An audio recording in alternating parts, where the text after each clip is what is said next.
Hi friends, my name is Christina Grozik with the Going Collective, and tonight we have a really special guest for you. So we have Alex Spitzer from the Wolf Conservation Center in New York. And why is this so special? Well, have you ever paid attention to nature or animals or a wolf? If you have, you know that there are a ton of lessons that we can learn from them. They have been some of my greatest teachers, and anyone that's taken a workshop with me or have heard me talk in some capacity has probably heard me especially reference the wolf and what a special animal that has been on my path and how much I have learned from the wolf. So I'm so excited that Alex is here with us. He's going to talk to us about what he does at the Wolf Conservation Center, what the Wolf Conservation Center in New York is, some of the qualities and characteristics of wolves, how they work together, and what we can learn from them. So hello, Alex, how are you? Good. How are you? I'm great. I'm so excited for tonight. I can't wait. Thanks for having me. Yeah, thank you so much for being here, for sure. So you've got all kinds of great stuff for us tonight. Yeah, we're gonna talk a little bit. We're gonna start off talking a little bit about the Wolf Conservation Center, what it is that we do, what if anyone is interested in coming to visit the center, a little bit about what you get to see, and then we'll talk about some of the things that make wolves the incredibly adaptable wild creatures that they are. And then at the end, if there's any questions or anything like that, I'll give you guys the contact information and a great way to be able to check out and see what's going on here at the Wolf Conservation Center. That is awesome. And anyone, if anyone donated money tonight, if anyone bought a ticket, all of your money, 100% of the proceeds is going to the Wolf Conservation Center in New York to help with their efforts. So I know you guys post all of these amazing videos and really great material that everyone can partake in. So, it's really important to support this cause. Thank So, you. all right. Well, Alex, I will let you take over and start it off for us. All right, so I'm just going to go ahead and share my screen real quick so everyone can see what it is I'm talking about as we go along. So just again, just a real quick overview or recap of the Wolf Conservation Center. We're currently the home to 36 wolves. That number is constantly changing. We've ranged upwards of 50 wolves. We've been far fewer than 36, and numbers change every year. But as of now, we have 36 wolves. Now, out of those 36 wolves, 3 of them are what we call our ambassador wolves or our teacher wolves. And those 3 wolves are wolves that we guarantee any visitor that comes to our center for a program is going to have an opportunity to see these 3 wolves. So those 3 include Zephyr, his sister, Alewa. There's Zephyr creeping in the background a little bit. And their younger brother named Nakai. And again, all 3 of these wolves are ambassador wolves or teacher wolves that came to our center. We raised them from the time they were tiny little pups. So they're what we call our socialized wolves. And their job is to help us teach everyone about wolves, the role they play in the wild, and what we as humans can do to help make sure wolves have a place in the future. Now, the reason that centers like ours exist today, it all comes back to silly stories that we've all grown up hearing. Stories like Little Red Riding Hood, stories like the 3 Little Pigs and the Big Bad Wolf. And honestly, a lot of these stories are essentially baggage that our ancestors from various places in the world, especially starting from Europe, brought over with them. And of course, these are stories. If you think about the story of Little Red Riding Hood, every good story, of course, has to have a bad guy. Otherwise, it would just be a pretty boring story, right? So there were 3 little pigs. They built some houses, the end. Not very exciting. So it's good to have a bad guy in the story, and the wolf, for better or worse, is often seen as the bad guy. And so one of our missions here is to help sort of dispel the myth of the wolf and help everyone learn what wolves are actually all about. And as we'll talk about later on, and just sort of a quick hint or preview, wild wolves are actually afraid of us. Now, we're going to sort of zoom out, look at some of the real basic stuff, and then we'll sort of move in and get to some more specifics as we go along. But throughout the entire world, and we're talking the whole world, there's only 2 different species of wolf. There's going to be the gray wolf, and there's going to be the red wolf. Now, most people are familiar with gray wolves, maybe even some different types or subspecies of gray wolf. The red wolf has been making some more headlines over the last couple years. but we found that most people honestly have just never heard of the red wolf. But we'll spend some time tonight talking about what both of those are. And just as a little bit of a size comparison, again, just to help sort of get our basics grounded here, gray wolves do tend to be larger than red wolves on average, about 80 to 120 pounds.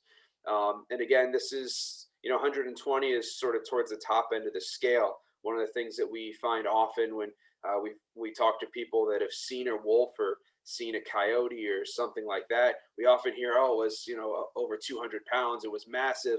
And we'll talk a little bit about why they look so much larger, but in all reality, they're going to be somewhere probably between the 80 to 120 pound range, possibly even smaller than that. Red wolves do tend to be a little bit smaller. Again, we'll talk about those a little bit later on.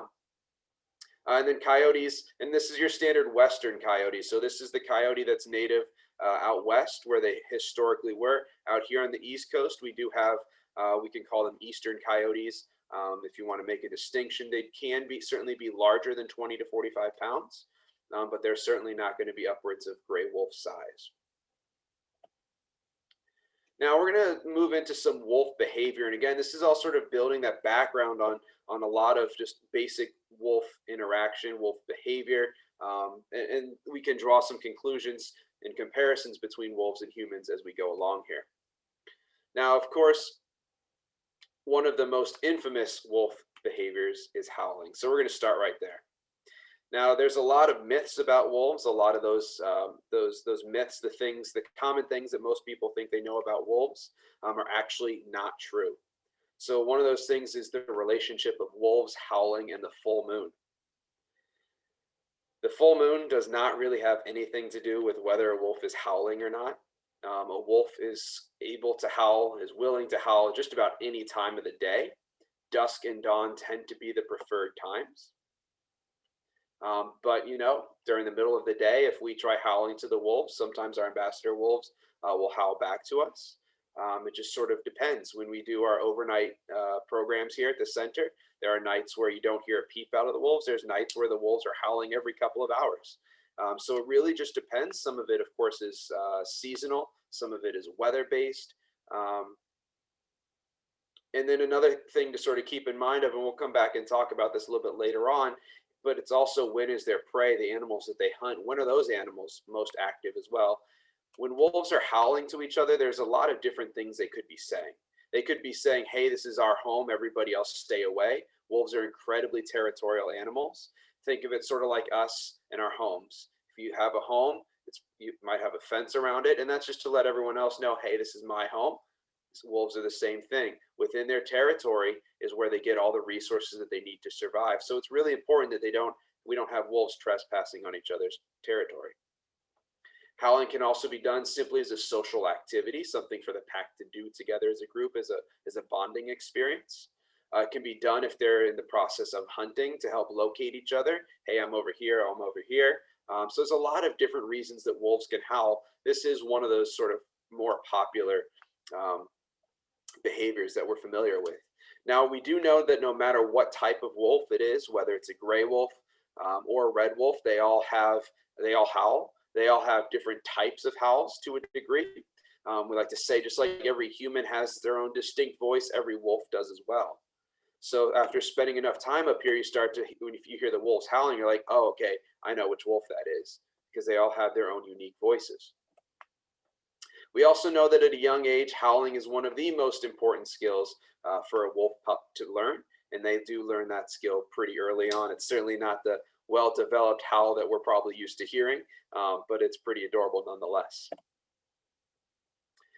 Now, the majority of wolf communication is actually done not through vocalizations, but through body language.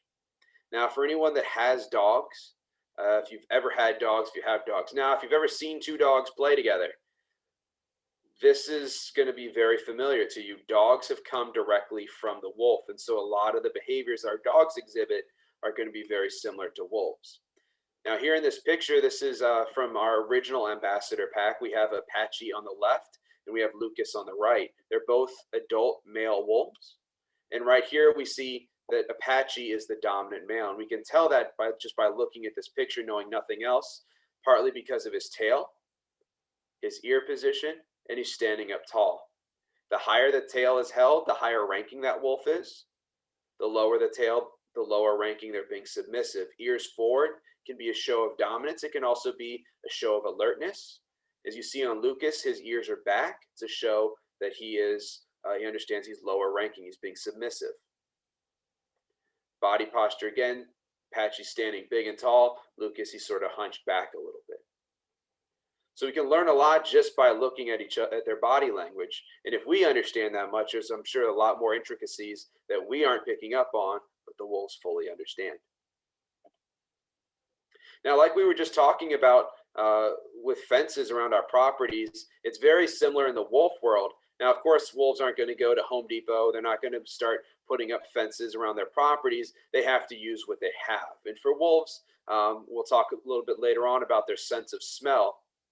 But wolves tend to mark their properties or their territories by scent. Now, our dogs, I think, might have this a little bit confused. But the way it typically works in the wolf world is that only the dominant male and or dominant female. So there's a rank system in a pack. And you may have heard of them referred to as the alpha male, the alpha female. But they are we'll talk a little bit later on, they're the adults of the pack. They're the leaders of the pack. If you are not the dominant male or female, when you pee, you're going to keep all four legs on the ground. It's just that simple. You keep all four legs on the ground. If you need to pee, you pee directly on the ground. That's that. If you're the dominant male or female, you get to raise a leg to pee. And what that does is allows you to separate your scent from everyone else. So instead of having to pee on the ground, you could pee on the rock, you could pee on the side of a tree. It's going to separate your smell from everyone else. And that's going to be your boundary marker for outsiders. If they're coming in, they're going to say, oh, okay, this is not a safe area for me to go. So everything, and sometimes a wolf simply has to pee, but in a lot of cases, even simple things like going to the bathroom is marking their territories. Now we're going to break it down and look at a couple adaptations. And adaptations are simply skills that help an animal survive. And of course, as you can imagine, wolves have quite a few of these. Now, before we start looking at these specific adaptations, I want us to think about our dogs for a minute. So our dogs, there's a whole mess of them, right? There's tons of different breeds. There's the purebreds, there's the mixes, there's things like Labradoodles now. But here's the deal. All dogs, no matter what breed, have come from the wolf. Now, there are some breeds that some people feel more drawn to, huskies, malamutes, things like that, dog breeds that look more wolfy. And they look more wolfy because they have maintained a lot of these adaptations or traits that have helped wolves survive over time. Those dog breeds tend to be working dogs. They tend to be adaptable to cold weather. What I've just described essentially is not your pug, right? Now, I love pugs. Don't get me wrong. I really do love pugs, but they are quite the far stretch from a wolf. You look at other dog breeds, some of the other small breeds, they were bred for hunting rodents or things like that. But as we've bred these specific dog breeds, we've tended to breed for one specific thing. And other things have changed, of course, because you can't just change one specific trait. But that's why we have such varieties in our dog breeds. It's sort of what we've been breeding them for. But let's take a look at some of those adaptations. And some of these are going to be right off the bat. Some of these are going to be things that are going to sort of help wolves survive in their structure. And the first one, of course, is that family structure. And you may have heard people sort of make the reference over time, maybe make the comparison of a wolf pack as like a family unit. And that's a very true, very accurate statement. So let's sort of break that down and see what that actually looks like or how that translates. So like we talked about before, the family unit, the wolf pack, the alpha pair, they tend to be the parents, the founders of the pack. The other members of the pack then tend to include yearlings. So a yearling is going to be one of their offspring that wasn't born that year, maybe a year before or 2 years before. And then it's also going to include pups. So pups are going to be the ones that were born that year. They're going to be the youngest members. Now, of course, sometimes you might have some others as well. You might have an outsider who's joined the pack. It may be a distant pack relative. But this is kind of the structure of a wolf pack. Your average wolf pack is a family unit. This is one of the reasons that typically in a wolf pack, only the dominant pair, the dominant male and female, have breeding rights, because they are generally the unrelated ones of that pack. Now imagine for just a moment as well, it sort of brings to mind, okay, well, how big is a pack then? And I want you to sort of imagine for a moment, think about all those holiday get-togethers with family. And you think about, okay, the more family members you have together for an extended period of time, it's great at the beginning. And then after a while, everyone can start getting on each other's nerves. Everyone's ready to sort of go off on their own. And the same thing happens with wolves. The larger that pack gets, the more likely it is to become unstable. And so some members might leave the pack. It's called dispersal. And that's a pretty generally a typical thing for it to happen in a wolf pack. But again, a wolf pack, making the comparison between a wolf pack and a family unit, it's not far off. Now, let's look at a couple of other specific features about a wolf that help them to adapt to their environment. We talked about howling being a really good method of communication for these wolves. We talked about how wolves can use their ears as body language to help communicate with each other, but they have an incredibly strong sense of hearing. They're able to hear each other howling upwards of about 10 miles away, which is absolutely amazing. This is why howling is such a good communication method. Now, if we are out in the wild and we hear wolves howling, for instance, if you're someplace in the wild that has wolves, we're very limited because of our sense of hearing is not all that great. But again, that sound doesn't stop just because we can't hear it anymore, and wolves are able to pick that sound up upwards of about 10 miles away. Their eyesight is going to be incredibly good. As you can see in this picture, you may have seen artwork of wolves with all sorts of different colored eyes. Light blue, green, maybe this sort of golden yellow, red. This sort of golden yellow kind of coloration, this is the color you're going to see on adult wolves. This is what helps them to be able to pick up light around dusk and dawn best, because that's when their prey is most active. Now, we talked about the aspect of the full moon before, and I want us to think for just a moment, if you go outside on a new moon, it's really dark out there, you can't see anything, you need a flashlight. You're probably not going to go out and, to an area that doesn't have lights. Now, compare that to around a full moon. It's pretty bright outside, especially if there's snow on the ground. Now, if our eyes can pick up that well, a wolf's eyes are adapted to that kind of light. So it's enough light for them to be able to hunt by. So why might there be more howling associated around a full moon? Because there's enough light for them to see, to hunt. And again, howling is a communication method. So sure, there could be more howling around a full moon, but there's not an explosion of howling the night of a full moon as compared to the night before or the night after. So there is some association, but nothing super magical about that full moon. Their sense of smell is incredibly strong. We like to say that they are able to smell things upwards of about 3 miles away. They depend on this sense of smell. We talked a little bit about their scent markings, so they have to be able to pick up and distinguish the different smells from each different member of the pack or from outsider packs. But they can also use this sense of smell to help them figure out, okay, here's a herd of bison. Which of these is going to be the easiest catch? Which one's going to be the best one to take down? They're going to be using all their senses here, but if one of those animals is sick or diseased, the wolf might be able to pick up on the smell from that animal. And so they may say, oh, this is the one that's worth investing my time into.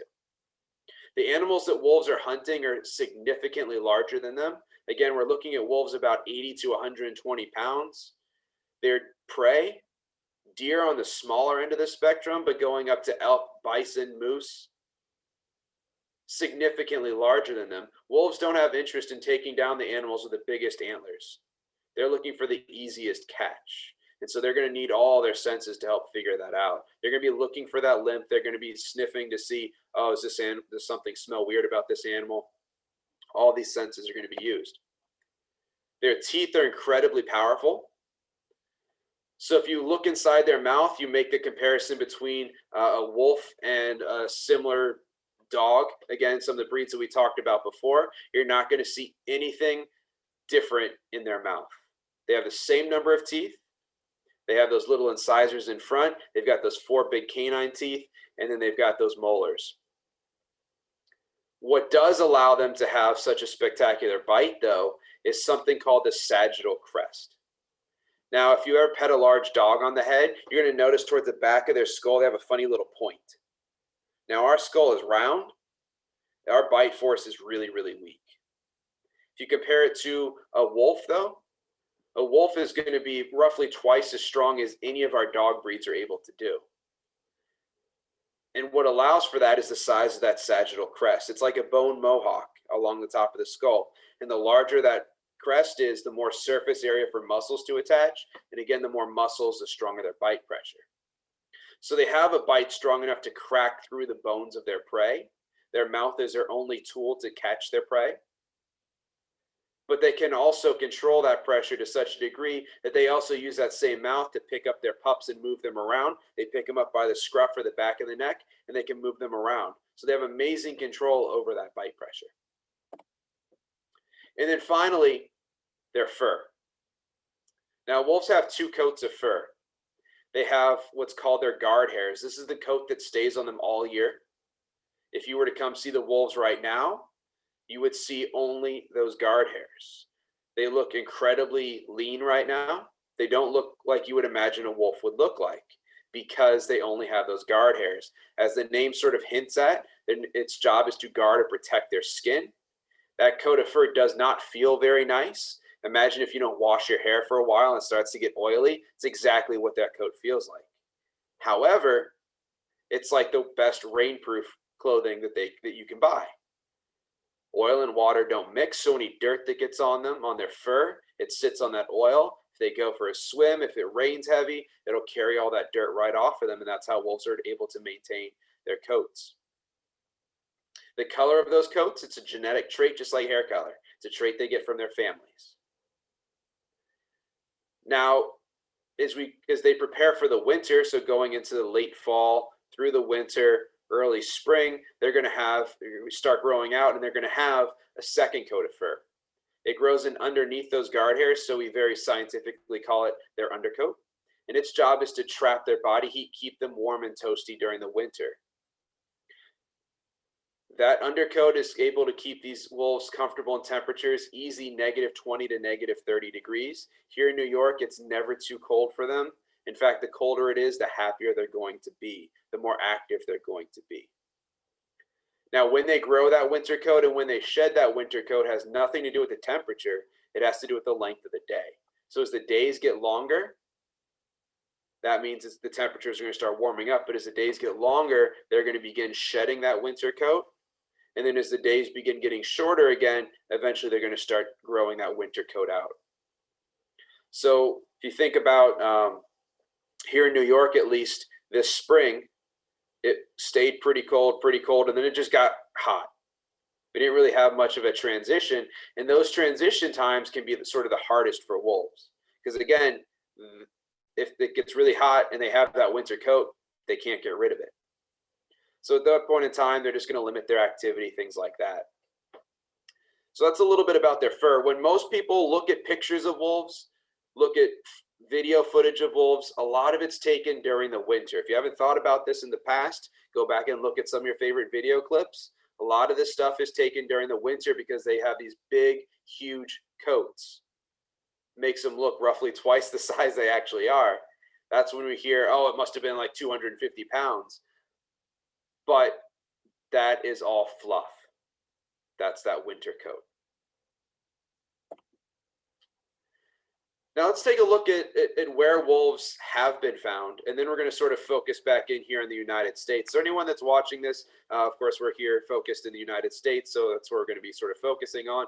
But just for kicks, we're going to sort of zoom out a little bit further real fast. So as far as where have wolves existed in the world, and we're talking as long as wolves have existed.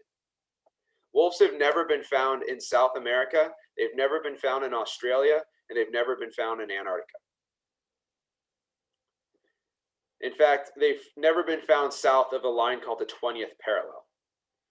So it's just north of the equator here. Wolves have never made it south of that line. Now, there's a lot of possible reasons why that is. Maybe it just got too hot there and wolves weren't able to make it south. Maybe wolves evolved in the northern hemisphere and just, whatever. We don't really know. But the fact of the matter is there are wolf relatives in places south of the equator. But a true wolf has never existed south of the equator, south of this 20th parallel line. So wolves have existed in North America. They have existed in Europe, Asia, and historically in Northern Africa as well. But like I said, we're going to zoom in here. First things first, nothing against Hawaii. Hawaii has just never had wolves, so it's not on this map. Now, around the time that Columbus arrived and discovered the New World, of course, all these states did not exist at that time, but just sort of looking at this map here, what all the state divisions, every state on this map had wolves around that time. Population estimates were upwards of about 750,000 wolves on the mainland alone, not including Alaska. So 500,000 to 750,000 is sort of the estimate. Now, jumping forward in time to the 1970s, early 1970s, the only places wolves remained on this map, the only place on the mainland was the northern tip of Minnesota. That population was estimated to be around 500, and then wolves remained up in Alaska. And that was pretty much it as far as where wolves remained in the United States by early 1970s. 1973, the Endangered Species Act was created. This gave and still does give protections to plants and animals that are at risk of going extinct or disappearing forever. Wolves were added to the endangered species list, and because of that, their numbers have made a bit of a comeback today. So we'll just sort of break it down and show you where the different populations of wolves are today. Of course, Alaska is the largest population here in the States. Jump down to the Western Great Lakes region. So this includes Minnesota, Wisconsin, and Michigan. Yellowstone National Park is in that purple square there, but more broadly, Idaho, Wyoming, Montana, Washington, Oregon, and now Northern California. In the Southwest, this is the reintroduction of a specific type of wolf called the Mexican gray wolf. We'll touch on in just a little bit. And then out on the East Coast, the only population of wolves on the East Coast, in the Outer Banks of North Carolina, and that is the red wolf, which again we'll touch on in just a moment. Up here in the Northeast, we do not have any wild wolf populations. Here, specifically in the state of New York, we've not had wolves here since about the 1890s in the wild. So, like I mentioned before, we do a couple of different things here. Of course, education is one of the big ones. But I told you we have 36 wolves, and I told you how you could see 3 of those wolves. And you're probably thinking, well, what about the other 33 wolves? Now it's time to talk a little bit about them. Those other 33 wolves are what we call our wild wolves. These are wolves that are here as part of federal recovery programs. And so 12 of those wolves that live here are red wolves. Now, like I mentioned early on, red wolves are actually a second species of wolf. So just to take a look at where their historic range is, this is actually the wolf that's native out here to the southeast of the United States. This is the only place in the world this species has ever existed. So the gray wolf is found here in North America, Europe, Asia, historically Africa as well, in the northern Africa. The red wolf has only ever existed here in the United States.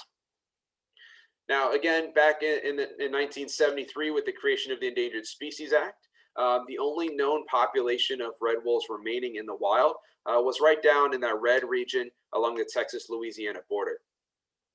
Scientists went and captured as many red wolves as they could find. And at that point in time, after doing genetic tests to ensure that they were in fact pure red wolves, there were a whopping 14 left. Those 14 were captured. They were brought into captivity, and this federal recovery program, it's called a Species Survival Program, or SSP for short, was created. And the red wolf population today is up to about 250. Still not great by any means, but it is sort of a work in progress. Their reintroduction area is in the Outer Banks of North Carolina. Again, a very small population, only about 10 red wolves living out there. Now, I just want to tell you a quick story, and this will sort of help everyone to understand what it is that we're trying to do with these wolves here, what these recovery programs actually entail. And the best way to do that, of course, is to talk about some wolves that have lived here and the story of what happened with them. So this first story is about this wolf right here. She has the glorious name of F1397. Now that is a very weird, strange name. So we're just going to sort of, before we continue with this story, we're going to break down this name. Every red wolf that has existed since those original 14 wolves has been given a name like this.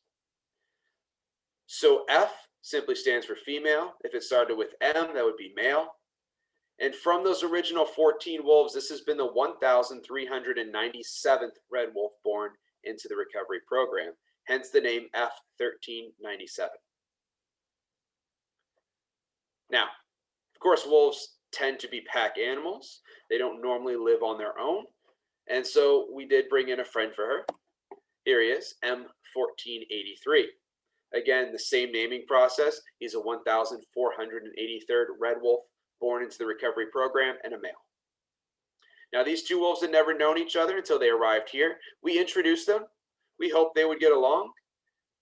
Things turned out pretty well. These two wolves fell in love. Of course, they got married, and then they had 2 pups. So, of course, we're going to go down the puppy trail. We're going to see what wolf pups look like. We're going to watch growing up wolf pup, because this is a pretty important part of this whole process. So they had 2 pups. Their names are M1803 and M1804. We'll fix the naming thing in just a moment. I know that those names don't exactly roll off the tongue. They're not very memorable. We do have a fix for that.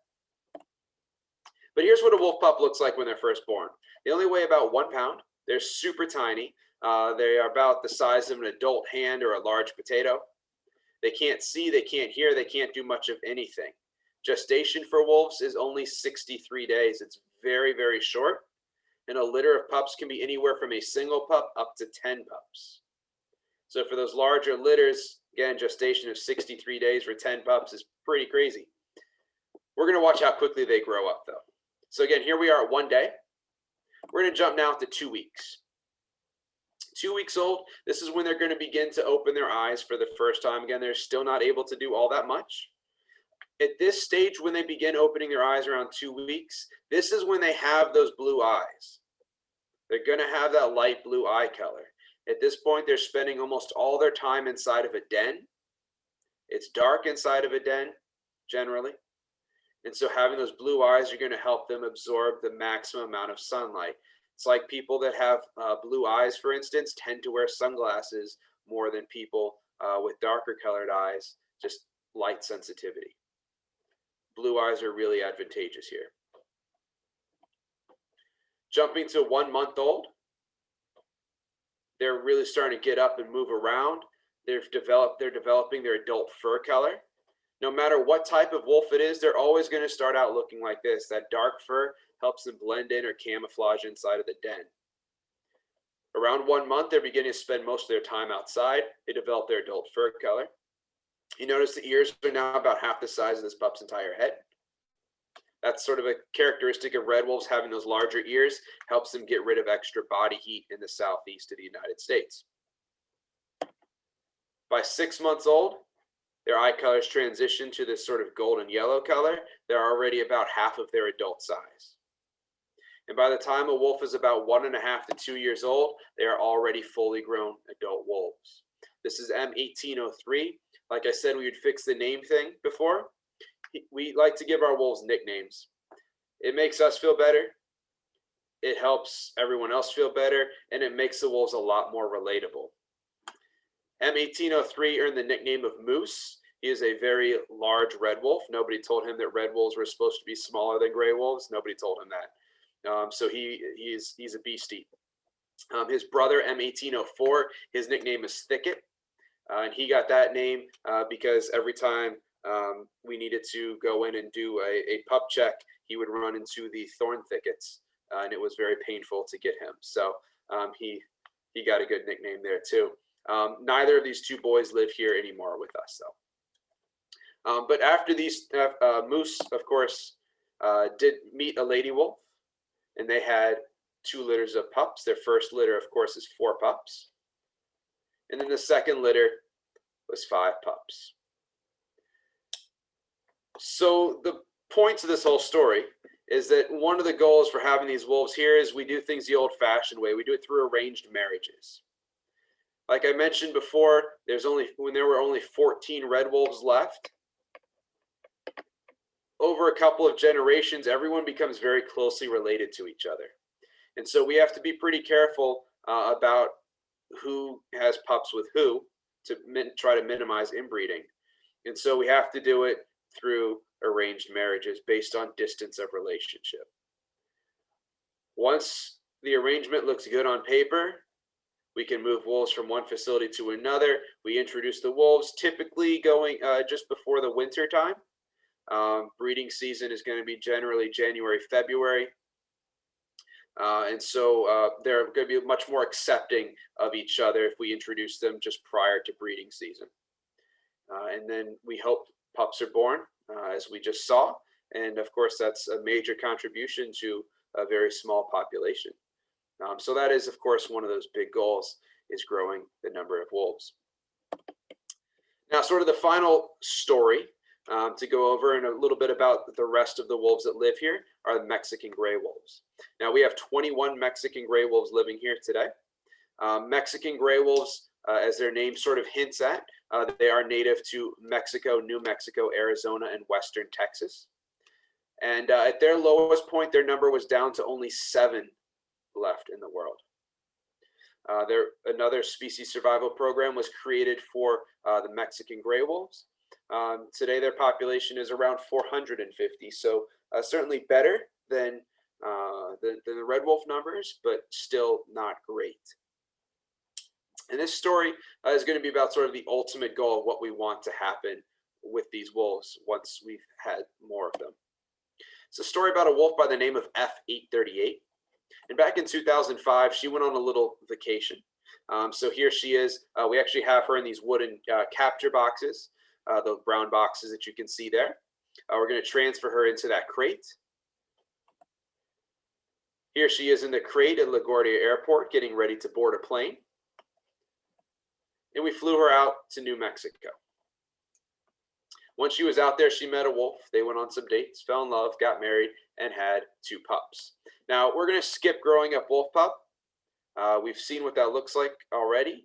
We're going to jump straight to 3 months old. 3 months old, this is when they're going to be typically getting their final round of health checks as pups. And then after this was done, mom, dad, and those 2 pups were actually selected to be brought out into the wild and released into the wild. Wolves are wild animals. They don't belong in captivity. And so this is one of those things that we're constantly trying to do, is to release wolves back out into the wild. Why don't we let visitors see these wolves that often? It's because we want them to stay wild. And what a wild wolf, we said before, is afraid of humans. We do have an exhibit red wolf enclosure. We do have an exhibit Mexican gray wolf enclosure. And those wolves don't necessarily have the greatest possibility of being released into the wild. Of course, just about all the wolves do have some degree of possibility. But we want to keep the ones that have the best probability of being released as wild and as afraid of us as possible. 2 years later, one of F838's sisters, F836, was released into the wild as well and joined them. Now, a little bit more recent example is these 2 wolves here, and this is the other way we release wolves into the wild. F1505, or her nickname is Trumpet. She was actually born here.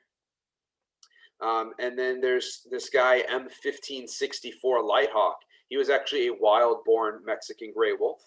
His family was suspected of attacking livestock. And so he was actually a very young pup. He was brought into captivity, and through the joys of arranged marriages, he came here, was introduced to Trumpet. They've had 2 litters of pups.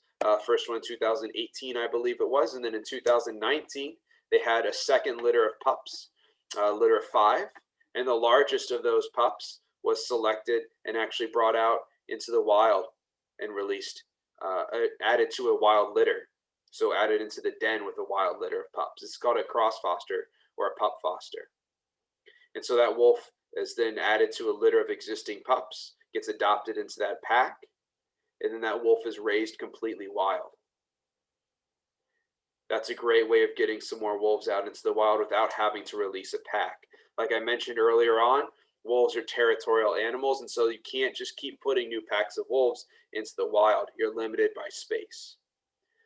Sort of goes back to one of the other ideas that we might hear as well, sort of one of the criticisms that we might hear about wolves in the wild is, oh, there's too many wolves here.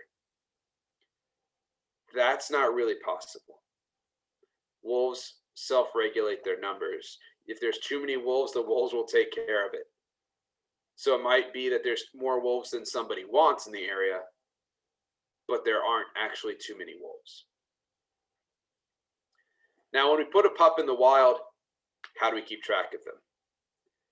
And the answer is there isn't really a good way to do that. So they're going to have a microchip, which is like you would do for your dog, for instance, or a cat. In case they get lost, you can scan the microchip, and that number is then assigned to that wolf. But when you cross foster a pup like that, they're way too small to fit them with any sort of tracking device. So you can't put a collar, a radio collar on them. You can collar a member of the pack and then try to find them later on, and then possibly later on when they're fully grown, you can get a collar on them. Now, just real quick, a little bit about the collars. There's 2 different types of radio collars. These are used to track the wolves. The typical collar is called a VHF collar, the one on the left. It's a VHF radio collar. If you've ever seen pictures of like scientists standing out in a field holding an antenna up over their head, that's what they're doing. They're trying to track, triangulate where that collar is. I like to think of that sort of like the old school flip phone. Like an old school flip phone, it's great for making calls, but that's really all it's good for. Texting is kind of a pain, right? You have to hit like the same button 3 times to get the letter you want. It's not really ideal, but it does the job. That's a radio collar. It sends out a constant signal. That's pretty much all it does. You're not going to get any fancy frills from it. The other option is the GPS collars you can see on the right side of the screen. Of course, you've got the added feature of a GPS. It's a little bit of a dated collar, but it's still going to be significantly bigger than a traditional radio collar. Why are these things so big? They have to be made wolf-proof, and they have to be resilient to the elements 24/7. Now, of course, the GPS collar, it's a lot more like our smartphones, right? So there's a lot of benefits. You can do multiple things with it. Of course, it sends out that constant signal. You can have those exact coordinates sent to a satellite and be able to retrieve it from a lab. You can have it store the coordinates on board for a while. There's a couple different ways to do it. What are the downsides to our smartphones? Poor battery life, right? Flip phone, charge that thing maybe once a week because you're not doing anything on it. Smartphone, if you get through the day with your battery, fantastic. VHS collar, you're looking probably at about 3 years of life. GPS collar, you're looking at maybe a year, depending on the settings and how frequently it's taking that information. The other thing, flip phones, dirt cheap. Now, a VHF collar, probably more expensive than a flip phone, a couple $100. GPS collars, you're looking closer to smartphone prices and a shorter battery life on it. And you can't just pop new batteries in these collars. Once the collar is dead, the collar is dead. So just a couple of key differences. A lot of studies don't necessarily have the money to be throwing GPS collars on all the wolves in an area. A lot of them are still using the VHF collars. So the last thing we'll sort of talk about, and then if there's any questions, one of the biggest issues that is talked about with wolves today is the issue of depredation or the killing of livestock and pets. Now, a couple things to keep in mind. First of all, it depends on the area that you're in. If you are in an area where you know you have, this goes for any large predator, we're not being very wolf specific here. If you're in an area where you have known predators and you have, let's say, let's start with pets. If you have a small dog, you have coyotes in the area, which is most places. Don't let them out in the backyard at night when it's dark. There's lots of things that could take a small dog. So you just have to be aware of what's around you. Now the livestock thing, we'll talk a little bit about that. So we're not really going to focus much on pets anymore, other than what I just said there. Now, as far as livestock goes, there's a couple of factors that are going to sort of affect the likelihood of depredation. And again, simply the taking of livestock by predators. Proximity to cover. Are you near a forest? Are there places nearby where predators are more easily able to hide? That's going to increase the likelihood, as opposed to if your cow is in the middle of a field. How close they are to a major source of water. Everything needs to drink. That's why watering holes are known as like one of the best places for predators to hang out. The grade of the land, a big flat open plain, you can see pretty far, lots of hills, there's a lot of good hiding spots. Really one of the biggest ones, supervision. Most predators are afraid of humans. We've done a lot of bad things to a lot of predators. They know we're bad news. So if there's somebody out there with those livestock, that makes a huge difference. And then finally, the age of the herd. Are you separating by age class, or is it a mixed herd? If it's a mixed herd, odds are they have some behaviors in place to help sort of minimize and protect the young. Think about like bison, for instance. They'll encircle the young to keep them safe.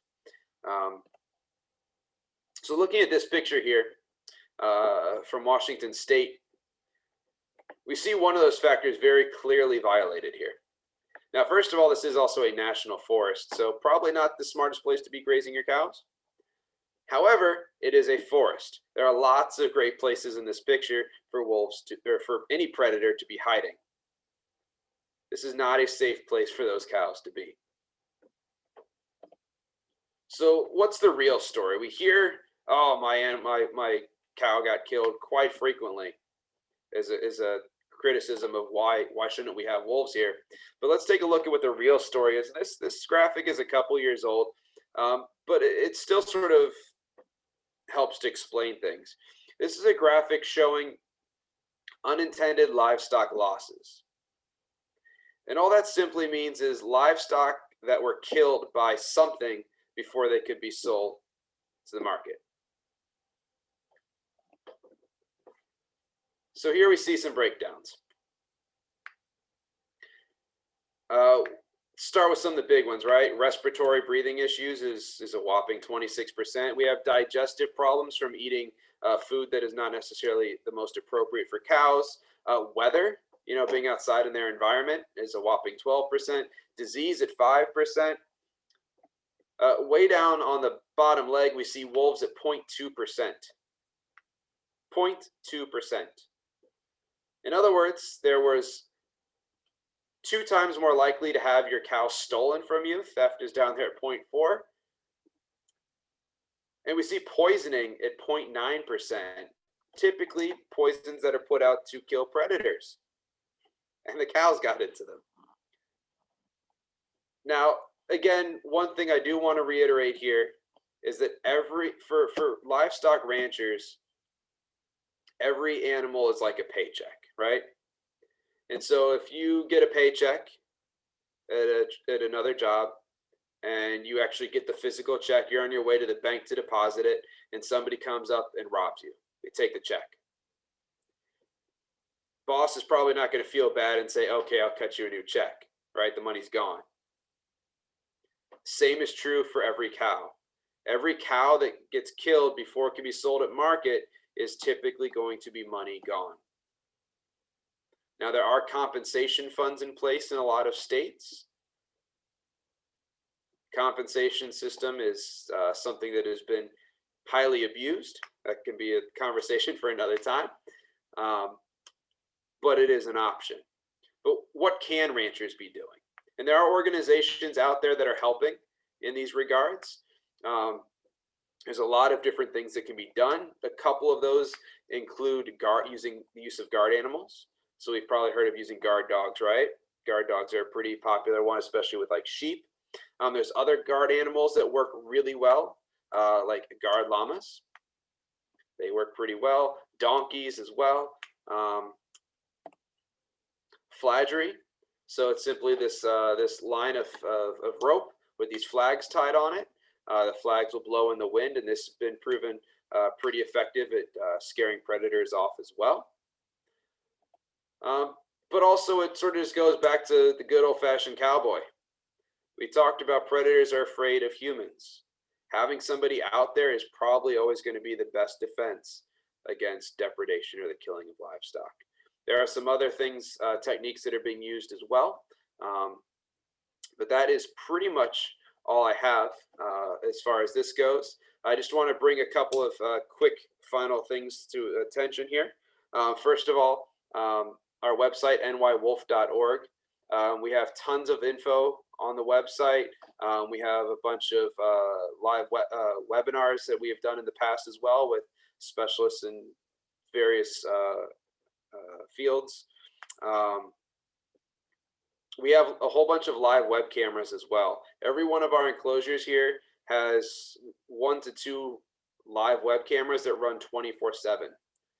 It's a great way to see not only our ambassador wolves, but also our red wolves, our Mexican gray wolves, whether they're the exhibit ones or the off exhibit ones. We use those cameras on site to monitor those off exhibit wolves. They're just as afraid of us as anyone else. These cameras stream 24/7. You can watch them through our website. They also live stream 24/7 on Twitch as well. And then if you're interested in what can you do, if there is an action that you can help with, sometimes we'll post those things on our website. We also have a very active Facebook page as well. So anytime that there's any sort of petition for you to sign or an action item for you to do, those things are always posted on our Facebook page. We do a couple of posts a day, anywhere from cutesy pictures of our wolves, ranging to here's what you can do. We typically do a Facebook Live every day as well. So those are all great ways. We're, of course, on Instagram and all that other stuff. But a great starting place, again, is just our website at nywolf.org. It's also where our live program calendar is as well. So if you are in the area and you would like to come by for a program, that's where you go to sign up for those. But that is pretty much all I have for tonight. So if there are any questions.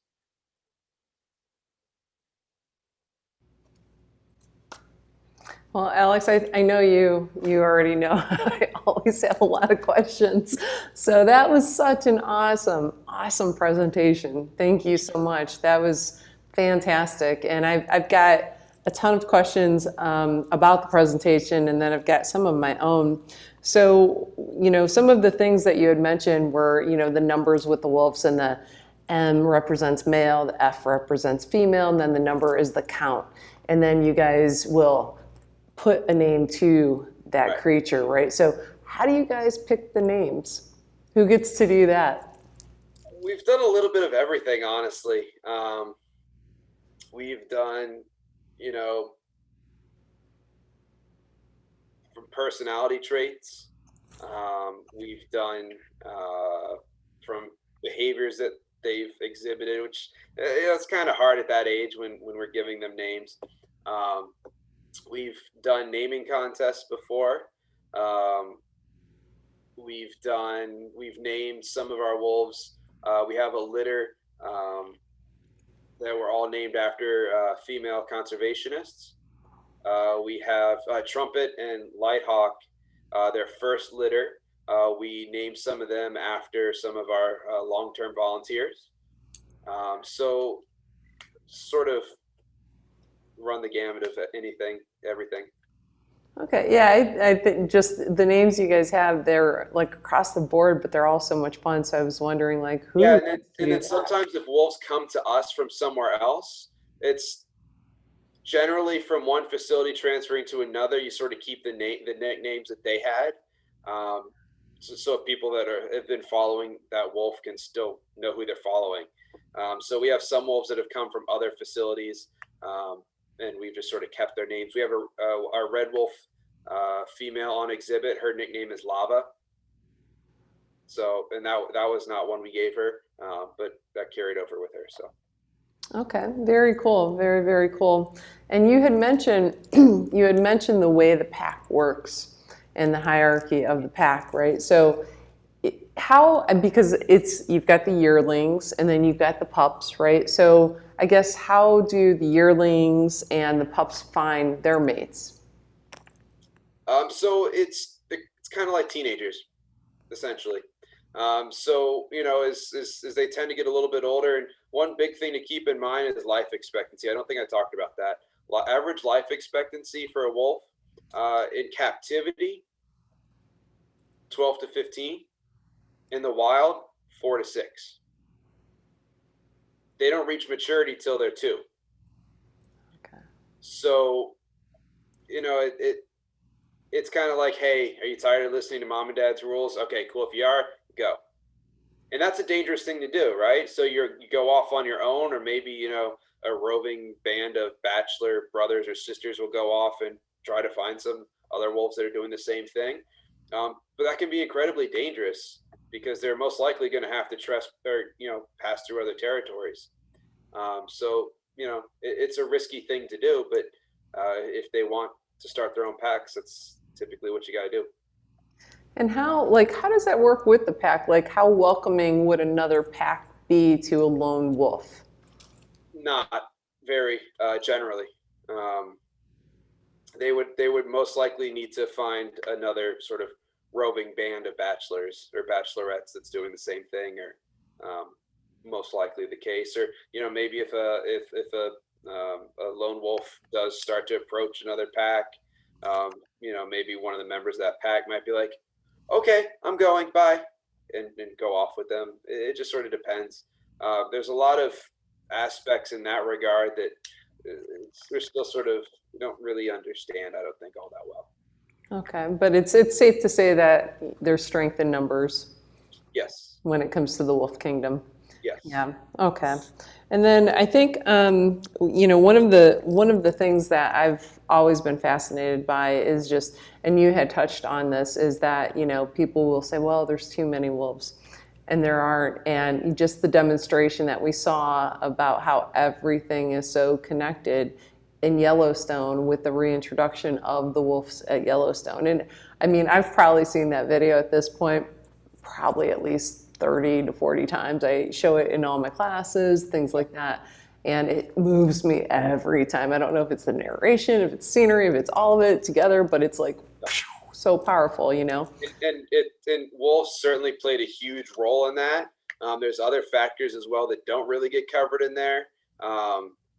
There were some major forest fires as well that occurred previous to that, right around the same time that wolves were being reintroduced. Okay. And so forest succession also plays into that as well. But again, what wolves tend to do is they tend to keep they tend to keep things normal, right? So if you're looking at let's just say a prey population, right? So you're going to see some fluctuation in that population over time. But if you don't have predators in the ecosystem, what ends up happening is, okay, cool, their population skyrockets. And then there's too many deer, moose, whatever, starvation plummets. Oh, there's not that many of us. Skyrockets, plummets. You see extremes. Predators like wolves help to keep things sort of normal. Gotcha. That makes sense. Like a balance. They keep a balance within. Exactly. Yeah. Yep. Yeah. And I think it's like listening to your presentation and watching it. I mean, there's so many things that I think can apply just to everything in life, like the interconnectedness and working together. And, when we work together, the strength of that, and just letting nature do what nature does. you know? Exactly, and that's one of the sort of interesting and things that kind of scared me over time, and looking at how science breaks things down so much to understand each part, to the point where we get such an amazing understanding, but we don't always put it back into perspective after that. You look at a plant and you say, oh, look at all the compounds in here, and you isolate the compounds and you can make supplements and things out of this, but it those don't necessarily do what that whole plant did. Mm. And so keeping that is understanding as well. Like, you can understand everything about wolves and how wolves, you know, do what they do. But if you don't zoom back out and see how that affects everything else, you know, you're only seeing a part of it. So yeah, that making sure you're seeing the whole system in play. Yeah, I love that, you know, because I very much appreciate the whole and how everything has its own role. So I love you just summarized that, and that's so powerful because it's true. Yeah, It's like, you know, everything is working together. It's all working together, and it all relies on one another. And it's like that Jenga game. You take a piece out, it's not as steady as it was before the piece was there. You know, yeah, yeah, and then it eventually crumbles when you take too many of those pieces out, right. right? Yeah, And I love how you broke down the howling because that's such a thing, you know. And it's like people, oh, you know. And I've been to different places where, you know, they've talked about wolves or programs like that, and they're like, oh, you know, it's full moon, and it's like, but the way you described it makes perfect sense about the light, and there's more light, so the hunting and, you know. yeah. The way I like to describe it is, if the wolves take down an animal 2 days before a full moon, say the day before a full moon, they're not going to be doing much the night of a full moon just because it's a full moon. Like, mission accomplished night before. Good, cool, done. So yeah, yeah, Yeah, they're taking a break, right? yep, A little time to relax and digest.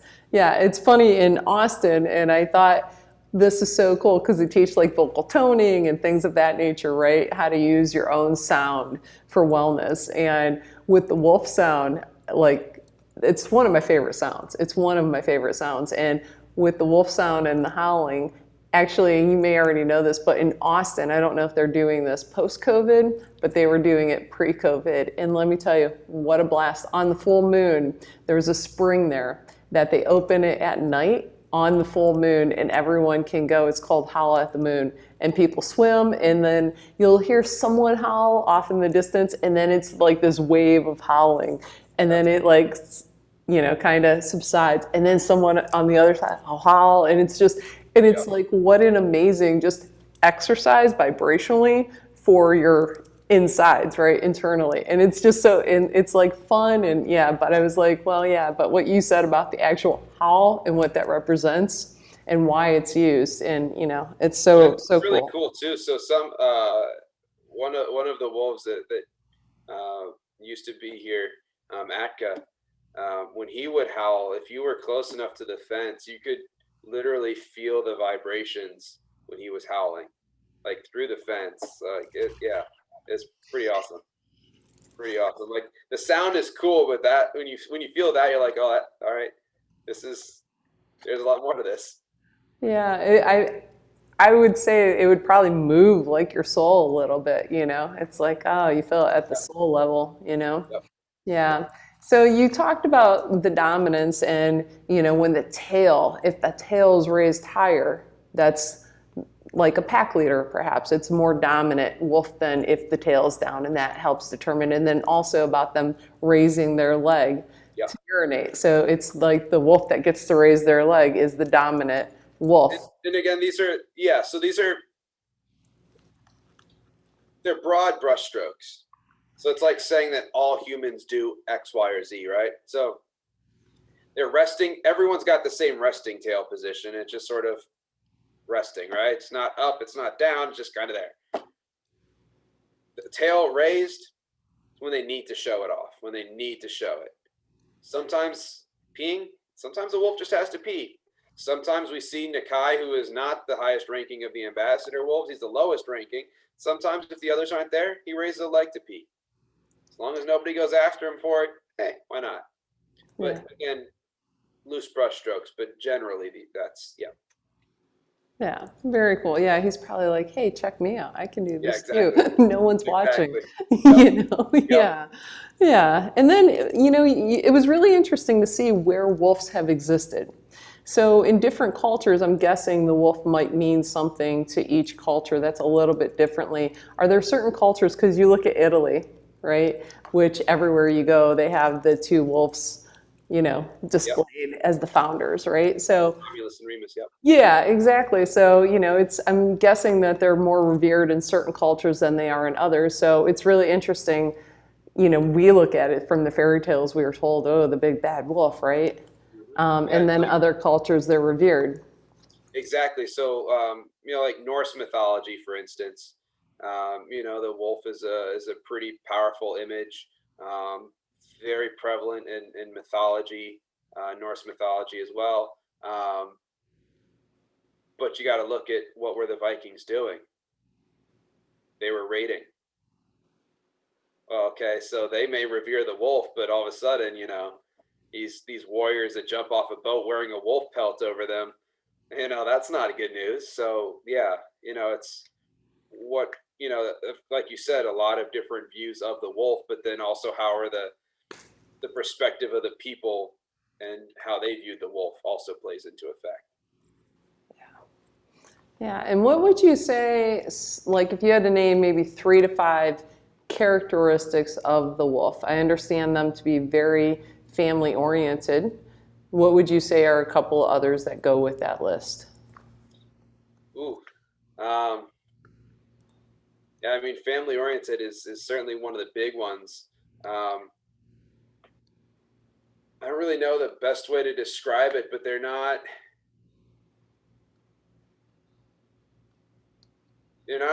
like always stressed. They've got, okay, we got to go get food. Okay, we got food. We're gonna relax hard. All right, it's like, oh, do wolves play? Sure, but like think about like I like to use greyhounds as an example here. Greyhounds, a lot of people know them as racing dogs. They can move really fast. Sure. Do you know what they do when they're not moving really fast? Some of the world's largest couch potatoes. They will lay out on your couch and not move for long periods of time. They are creatures of the extremes. They run really hard and then they rest really hard. Like they're very, I don't know if you want to call it intentional or what, but that's, that they do those things, what they're doing on, they're focused on, and they're doing it, and that's it. Um, so that's another one. Um, I mean, so much of it's just sort of tied up in the family aspect of it, the pack orientation of it.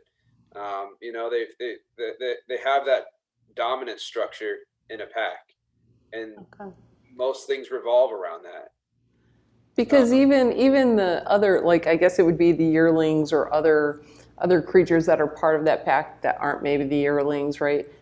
Everyone contributes to helping to raise the young, right? The pups. Everyone is going to help to raise the pups. First month or so, mom, it's like exclusively mom. Like she's the only one that can feed them really. But when she starts weaning those pups, out, somebody else take over. A lot of times it's the lowest ranking wolf in the pack, but everyone's going to contribute to it. Whether it's not their pup, but most likely it's a sibling of theirs. But everyone's going to play a role in helping to take care of them. So that's an important role. And again, that dominant structure, you might say, okay, cool. Well, it's great to be the leaders of the pack, and I'd hate to be the lowest ranking wolf of the pack. Well, the lowest ranking wolf of the pack isn't just there to get messed with. Their job is to break up tension in a pack. Their job is to go in there. Oh, there's stress between these two wolves. I'm going to get in there and initiate play. I'm going to try and break this up. That's one of their jobs. So there's a lot of different aspects of that. That's so cool because there is that hierarchy, but they all have a role to play.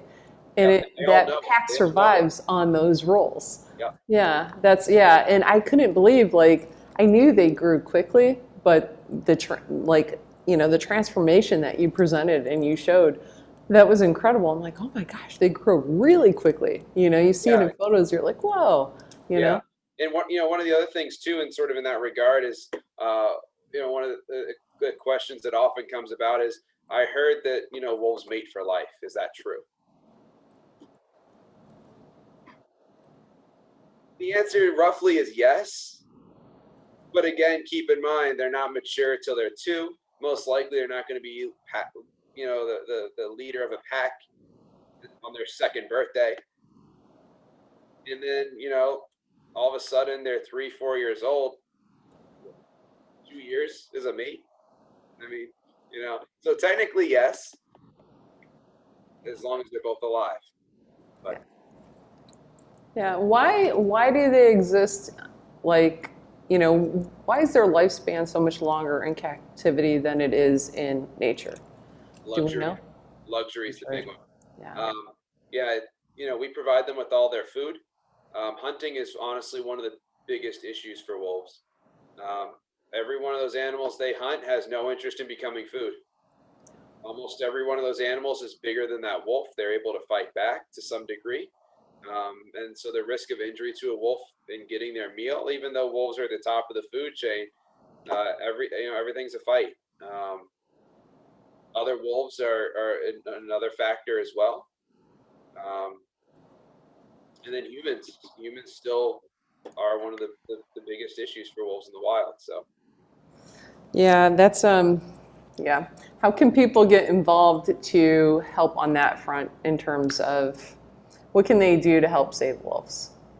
honestly, a lot of it is one, becoming educated, um, knowing what's going on, keeping up to date on wolf news. If there's things that can be done, if there's petitions to sign or whatever, make sure you're aware of those things and doing those things. Um, but a lot of it honestly comes back down to reversing that.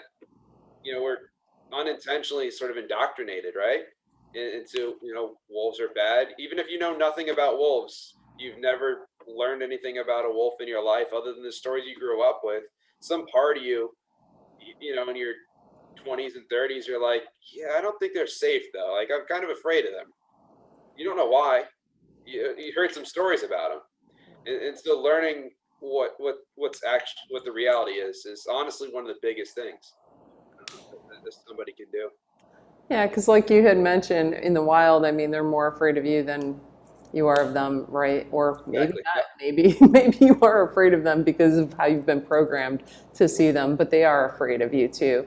Yeah, it's And sort of like that scene where the two like look at each other, right? Like the two people run to a room, they look at each other, they get scared, and they run back out opposite ways. That's exactly how it is with humans and wolves, right? Like, you're afraid of the wolf's afraid of you. Out.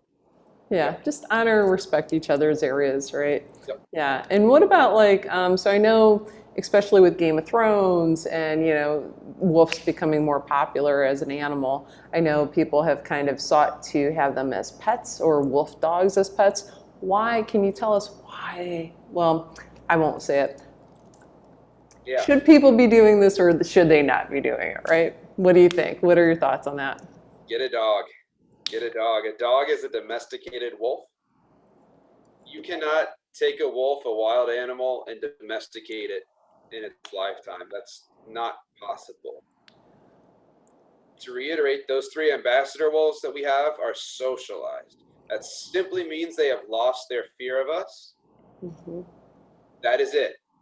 You still do not want them in your house. There's a huge difference between wolves and dogs, and there's a lot of differences, right? But the way I like to describe this best is, if you've ever heard somebody use the saying, there's 2 types of smarts, there's book smarts and there's street smarts. Mhm. This applies to wolves and dogs as well, right? So our dogs have book smarts. And if anyone's, saying, not my, you've never met my dog, there are no book smarts there. If your dog is trainable in the least bit, they've got book smarts. but they don't most likely have those survival instincts. If they run away, they're going to end up on somebody's porch because they're hungry. A wolf doesn't care about what we want. They're not trainable. Not because they're not smart enough, because they don't care. They don't see us as part of their pack. Dogs see us as part of their pack. So wolves are not trainable for that reason. So dogs are what you want. They're the closest living relative to the wolf. They're specifically adapted for living with us. We do get contacted from people all the time that have a wolf dog, think they have a wolf dog. We need to get rid of it all the time. Yep.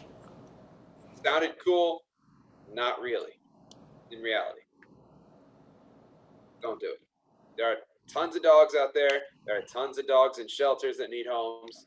That is what they've been bred for, is to be our companions. Wolves are bred to be wild animals. You cannot change that in an individual's lifetime or in your lifetime. That process has been done once, and that's what's got us to the dogs we have today. Yeah, well, thank you for that. Thank you for that, because I know that that's the thing where it's like, it sounds like a good idea at the time, and wow, are they beautiful? Sure are, but they are still wild animals. Even if they have that wolf dog part, still a wild animal, and very curious, very destructive, and they also thrive on being with others of their kind, right? The pack. Yeah. So, and we're not their pack. For as much as we would love to be their pack, we aren't their pack. So yeah, totally. Most people find that out the hard way, even with huskies, right? And huskies are fully domesticated breed of dog that are so far out there for as far as what most people are ready to handle. So, yeah. Okay. Well, I do have another question. I believe that's a wolf behind you. Yes. In the frame. Yeah. Yep. Do you want to tell us the story of that wolf? Yeah, that's Apache. So we looked at him and Lucas before body language. Apache was one of the original ambassador wolves.